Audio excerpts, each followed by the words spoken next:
Okay, so keeping our homes really clean, especially when you've got pets running around, it feels like it never ends, right? Totally. It's a constant job. But, what if the very things we're using, those cleaners that make everything sparkle, are actually, well, kind of dangerous? Mm-hmm.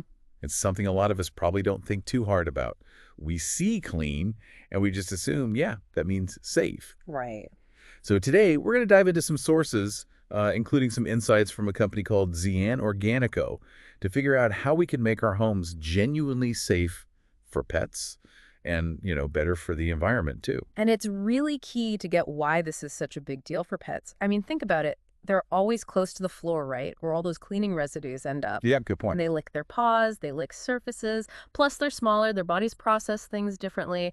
They're just way more sensitive to chemicals than we usually are. So, yeah, this deep dive will really break down what you should probably ditch and what safer options you can embrace for a healthier home space. For everyone, really. All right, let's get into it then. What are some of the main offenders? The sources we looked at point to some common things like regular household cleaners. Ammonia is a big one. Uh-huh. Ammonia. Yeah, it's not just irritating. The fumes can cause, well, serious breathing problems, even fluid in the lungs for pets that are sensitive. Yeah, respiratory issues are common. Then you've got bleach. I mean, everyone knows bleach is strong stuff. It's super corrosive. Hmm. Really bad for paws if they step in it, or for their mouths and noses. Definitely dangerous on contact. Oh, the synthetic fragrances, they're in everything. Yeah. But they're often linked to allergies and even endocrine disruption, Exactly. That means they can mess with your pet's hormones. which sounds pretty serious. It is, and that's where you see the difference. A chemical dose that might just, slightly irritate a person could cause much bigger problems for a cat or dog, especially over time. Right. Repeated exposure adds up. Yeah, their systems just aren't as good at breaking down and getting rid of some of these chemicals. Okay, so knowing all that, Mm-hmm. what's the alternative? The sources obviously push towards, well, natural options. Right, plant-based formulas. And the benefits seem pretty clear. You get cleaner air inside, for one, which might even help with things like allergies, not just for pets, but for us too. Mm-hmm. Less irritation. And crucially, you're just removing that constant risk of them being exposed to toxic stuff.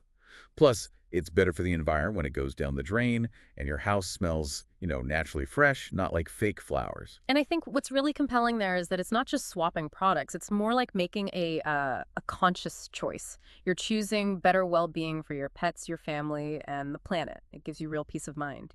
Yeah, that makes sense. One example the sources highlighted was this brand, ZIAN Organico.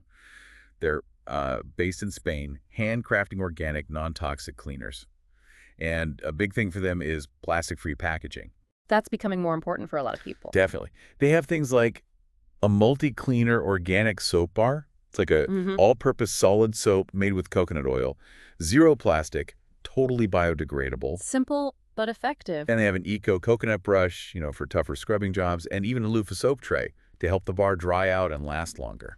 And their whole approach to ingredients is really interesting, according to the sources. They focus on using things that work but are safe, like vinegar, great for cutting grease and disinfecting, Classic. baking soda for odors, gentle plant oils like coconut or olive for the actual cleaning. Yeah. And if they use scents, it's things like lavender or chamomile, and only in really mild, pet-safe amounts. Okay. But just as critical is what they don't use. They actively avoid stuff known to be bad for pets and the environment. Things like tea tree oil. Oh, I've heard that's good for cats specifically. Exactly. Also, phenols, artificial dyes, really harsh alcohols, and of course, bleach and ammonia are absolute no-goes. That commitment is what makes their products genuinely safe.